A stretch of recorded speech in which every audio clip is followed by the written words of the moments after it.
Kembali saya mengajak untuk kita bisa membuka Alkitab kita dalam kitab 1 Yohanes pasal yang kelima. Sementara itu para pelayan perjamuan kudus bisa mengumpulkan kembali cawan-cawan yang ada. Haleluya. 1 Yohanes pasal yang kelima, saya mengajak untuk kita kembali melihat ayat 1 sampai ayat yang keempat. Sudah ketemu semua? Cuma 3 orang. Nah, tambah sedikit. Bisa serempak? Berikan amin yang bagus. Oke, that's good. Lumayan lah. 1 Yohanes pasal yang kelima, ayat 1 sampai ayat yang keempat. Mari kita akan baca sama-sama dengan suara yang keras. 1, 2, 3. Setiap orang yang percaya bahwa Yesus adalah Kristus, lahir dari Allah. Dan setiap orang yang mengasihi Dia yang melahirkan, mengasihi juga Dia yang lahir daripadanya.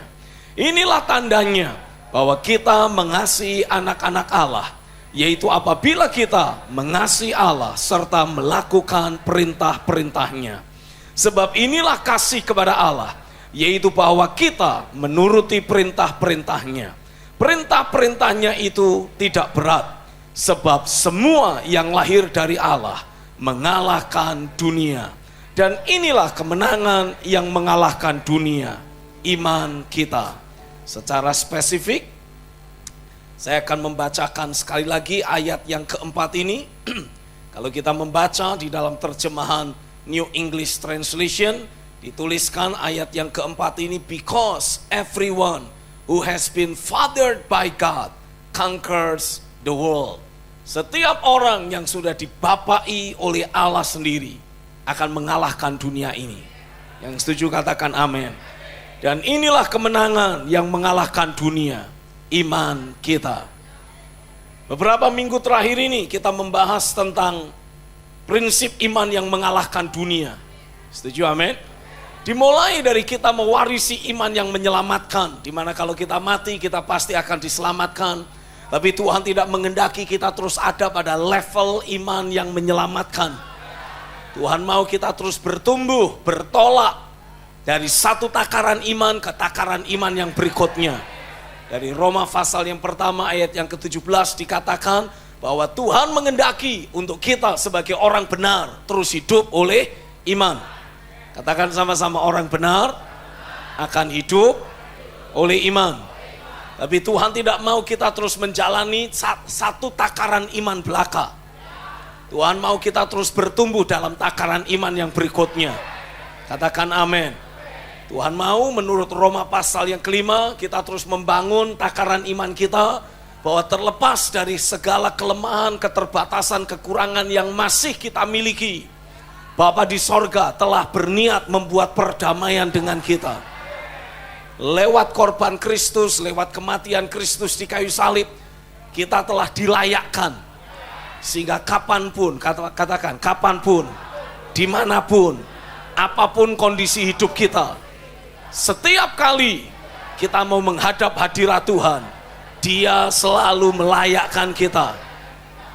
Setuju amin?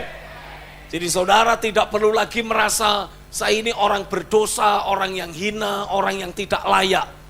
Secara manusiawi memang kita tidak layak, tapi puji Tuhan, katakan puji Tuhan, Bapa di sorga telah melayakkan kita karena ada korban Kristus yang berlaku dalam hidup kita. Setiap orang yang percaya bahwa Yesus telah mati buat dirinya, menebus dosanya, ada orang di sini, membawa dia bisa sekali lagi terhubung dengan keberadaan Bapa, maka orang yang bersangkutan telah dilayakkan oleh korban Kristus. Setuju amin? Boleh fokus lihat ke depan sini? Karena saya percaya sungguh ketika saudara terus menumbuhkan takaran iman ini, yes, terlepas aku masih suka jatuh dalam dosa, masih punya kelemahan, tapi kalau aku bertobat, Bapa di sorga menerima aku kembali. Amin. Mungkin beberapa dari saudara berkata, apa Bapak di sorga tidak bosan lihat Tuhan, Dad, apakah Tuhan tidak bosan dengan saya? Karena tiap-tiap kali jatuh lagi, tiap-tiap kali jatuh lagi. Aku aja sudah bosan bertobatnya. Saya harap saudara tidak bosan untuk terus menjalani kehidupan di dalam pertobatan. Setuju, amin. Karena Tuhan akan terus bekerja untuk menyempurnakan kita. Jadi saudara akan selalu merasakan ada aspek lain dalam hidupmu yang masih harus dibenahi. Ada aspek lain lagi harus dibenahi. Tapi enggak masalah, bilang tidak masalah. Selama aku mau terus bertumbuh, terus berubah, Bapa di sorga selalu mau menerima aku.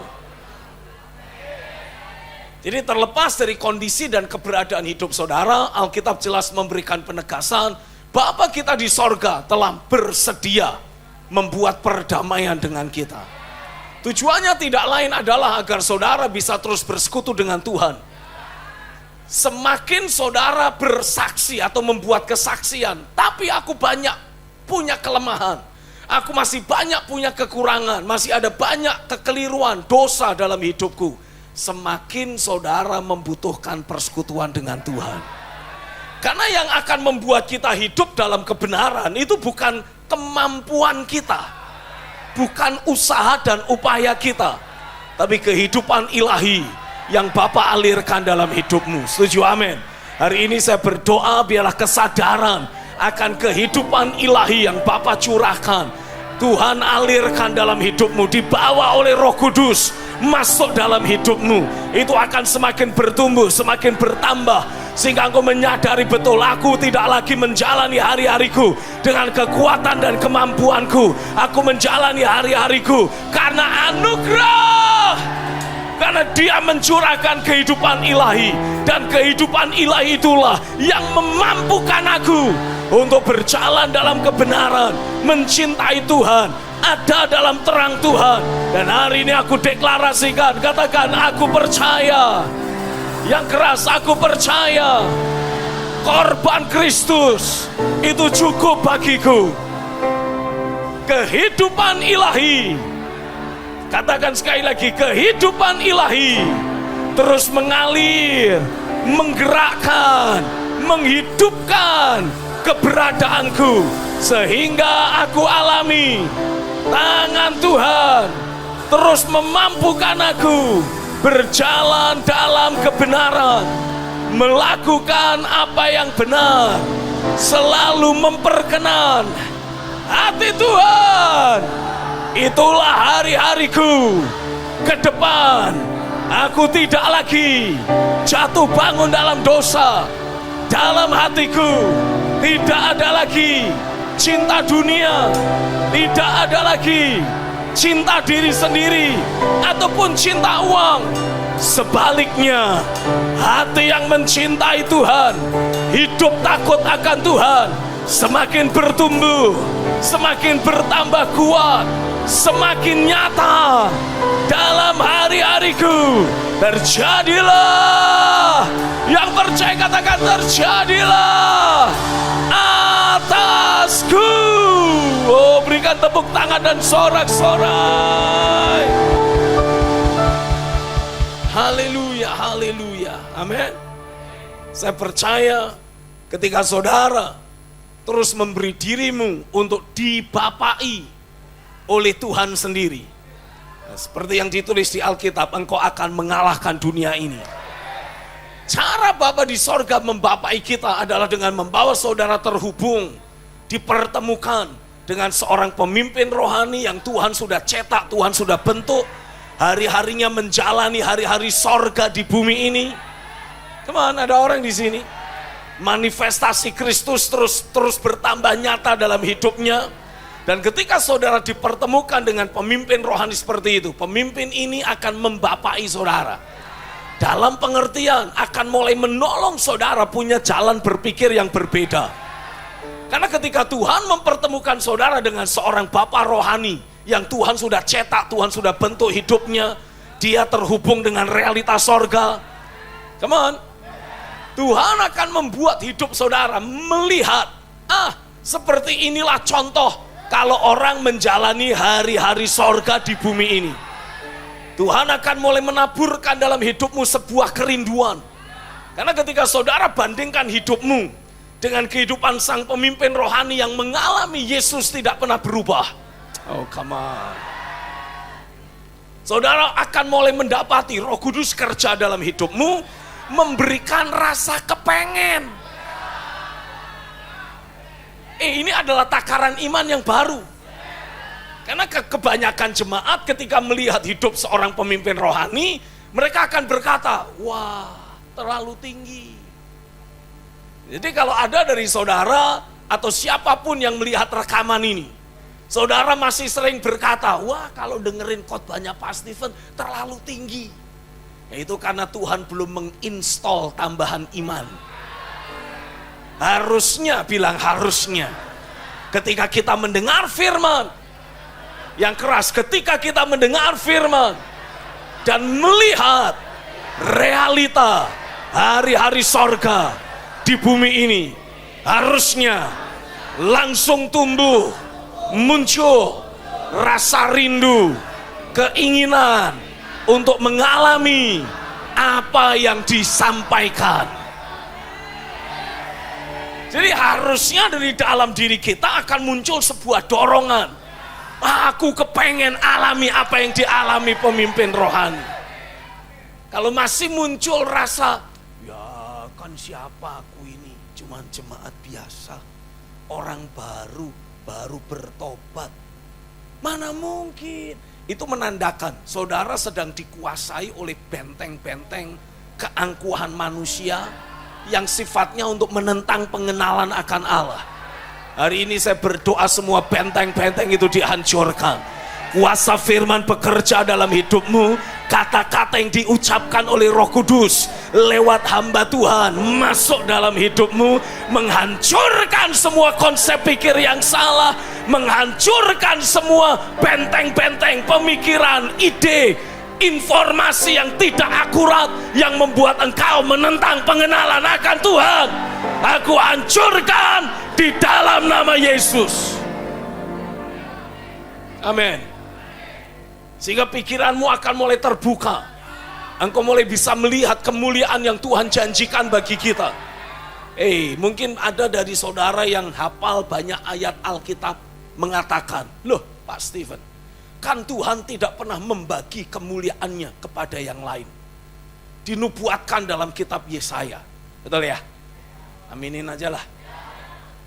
Tuhan sudah membuat pernyataan, aku tidak akan membagi kemuliaanku kepada yang lain. 100% setuju saya.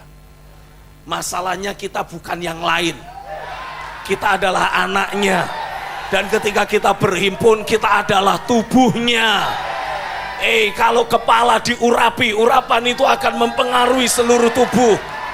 Kalau Yesus sang kepala gereja sudah dipermuliakan, otomatis kita sebagai bagian dari tubuhnya, kita akan ikut menikmati kemuliaan. Hari ini saya berdoa, biarlah mata hatimu dibuka. Engkau mulai bisa melihat hari-hari sorga di atas muka bumi yang Bapa Sorgawi sediakan bagi setiap kita.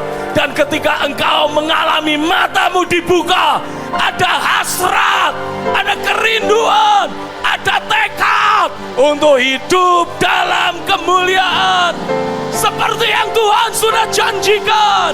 Muncul, berkobar, menggerakkan, menyala, menggerakkan hidupmu. Engkau jadi rela, katakan aku rela membuang apapun, menyingkirkan apapun yang menghalangi aku untuk mengalami hari-hari sorga di bumi ini.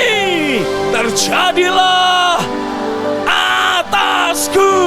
Yang percaya sama-sama katakan.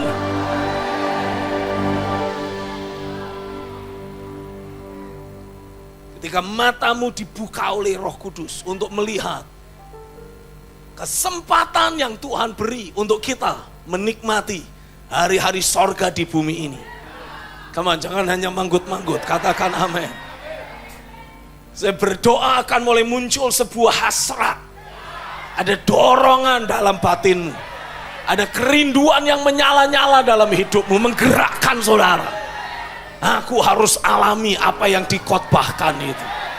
Karena itulah yang Tuhan janjikan bagiku. Nah, ketika hasrat itu muncul, ini sama seperti Roh Kudus sedang mulai bekerja dalam hidupmu, menulis ulang. Mungkin istilah kalau pakai GPS itu koordinatnya ditulis ulang. Karena ketika kita masih hidup dalam dosa, kita masih dikuasai oleh dunia ini, ada banyak pola dunia yang masih bekerja dalam hidup kita. Kecenderungan setiap orang adalah ingin mengejar kesuksesannya pribadi. Tidak ada satu orang pun yang tidak mau sukses.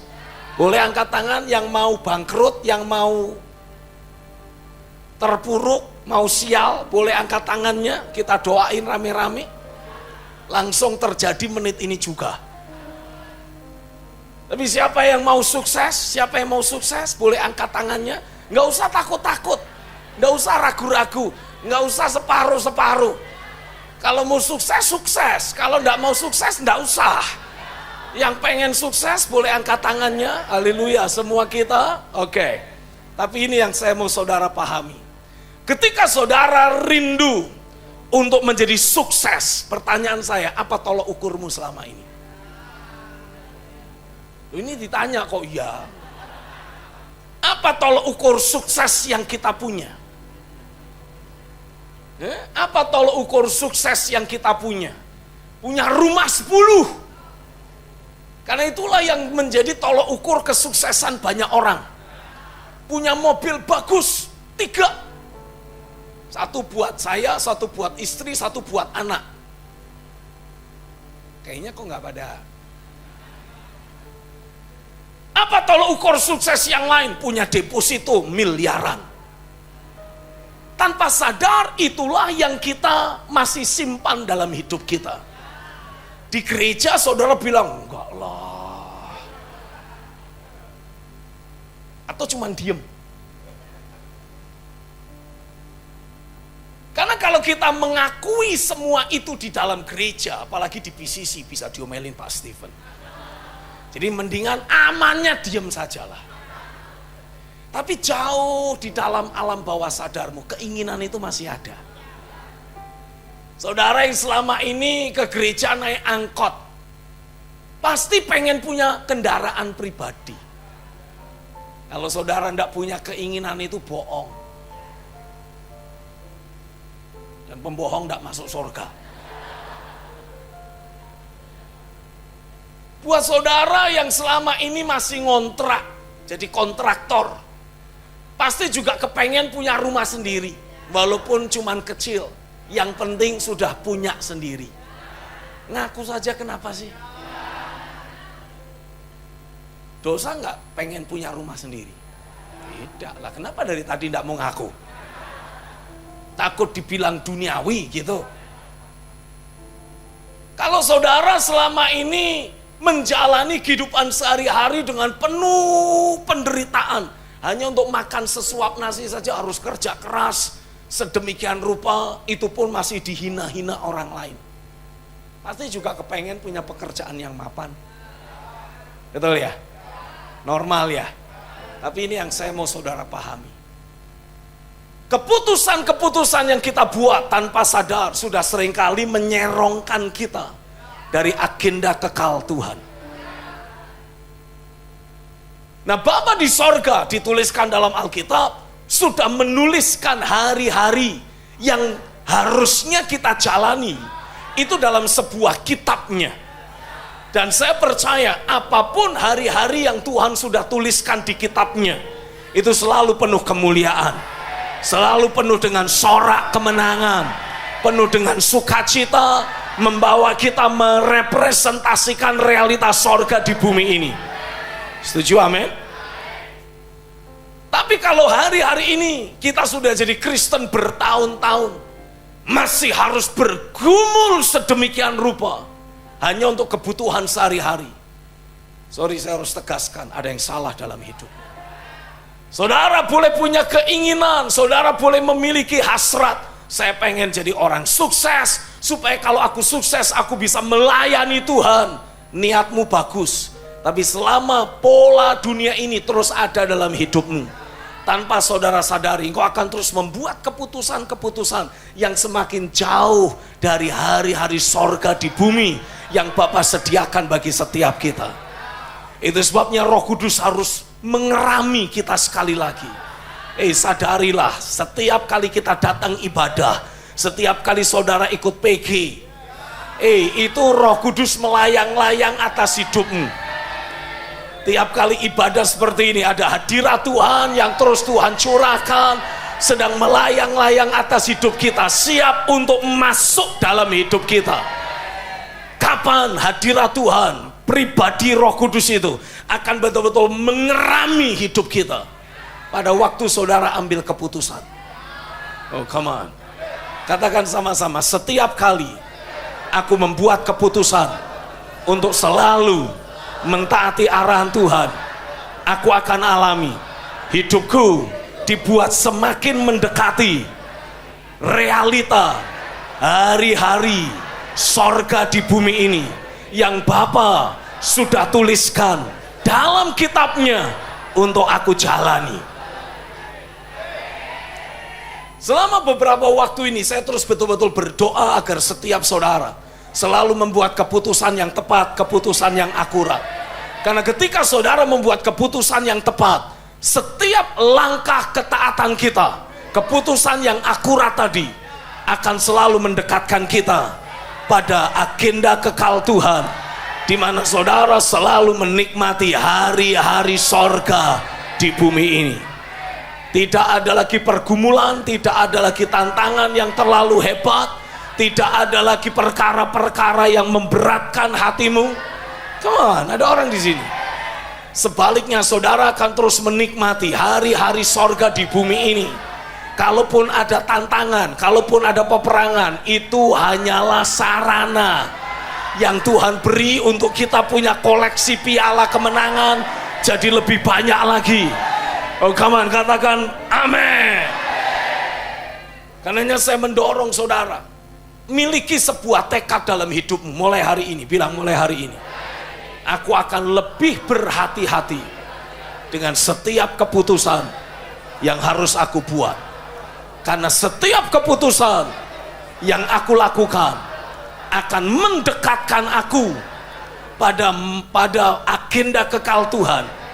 Atau keputusanku yang keliru, yang tidak sejalan dengan firman, justru menjauhkan aku kembali dari agenda kekal Tuhan. Keputusan yang akurat membawa saudara semakin dekat masuk pada hari-hari sorga di bumi ini. Keputusan yang keliru membawa saudara terus menjalani hari yang jahat, masa yang sukar, yang akan mencetak hidupmu semakin rusak, semakin jauh dari memanifestasikan Kristus. Kita nggak mau itu. Bilang aku tidak mau. Setuju? Jadi suka tidak suka, ayo kita pastikan Roh Kudus akan terus mengayomi hidup kita. Engkau terus ada dalam pembapaan yang akurat, supaya saudara mewarisi takaran iman yang baru. Salah satu tugas saya adalah menginspirasi saudara, memastikan kuasa firman bekerja dalam hidupmu, sehingga terbangun sebuah wawasan iman yang baru. Ada sebuah takaran iman baru mulai terbangun dalam hidupmu. Setuju? Amin. Apa tujuannya? Supaya keputusan apapun yang kau buat akan selalu engkau selaraskan dengan firman. Ketika saudara mendapatkan penawaran bisnis, tapi ketika saudara menggali pemahamanmu lebih lanjut tentang bisnis yang ditawarkan, saudara mendapati kok ada sesuatu yang rasanya tidak akurat, tidak sesuai firman, tapi untungnya bisa gede. Ketika saudara mengambil keputusan menolak tawaran itu karena saudara merasa ada yang tidak akurat di dalam firman, di dalam bisnis itu, saudara sedang mengambil sebuah langkah iman.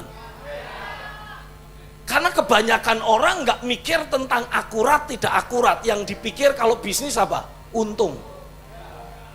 Mau untung 1000%, 100 juta %, kalau tidak sesuai dengan firman, hati-hati. Saudara kelihatan mencicipi rasa manisnya di depan. Lalu setelah itu saudara mendapati ada kail di sana.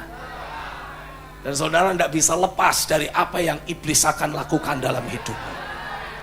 Hati-hati, dunia semakin jahat, bisnis semakin kreatif, dalam pengertian menyimpan, menutupi, menyelubungi aspek yang tidak akurat. Bukan cuma menurut firman, bahkan menurut undang-undang di negara kita. Itu ditutupi supaya kelihatannya bagus dan orang ambil bisnis itu. Belakangan kemudian semua gigit jari karena kena tipu semua. Nah, apalagi kalau sudah dibalut dengan aspek agama, orang tidak mikir. Ambil semua, dan setelah itu baru kemudian mereka mengadu ke polisi, kena tipu. Nah, saya mau setiap kita sebagai hamba-hamba Tuhan, sebagai orang percaya, ayo kita ambil keputusan. Saya akan selalu membuat keputusan yang selaras dengan firman.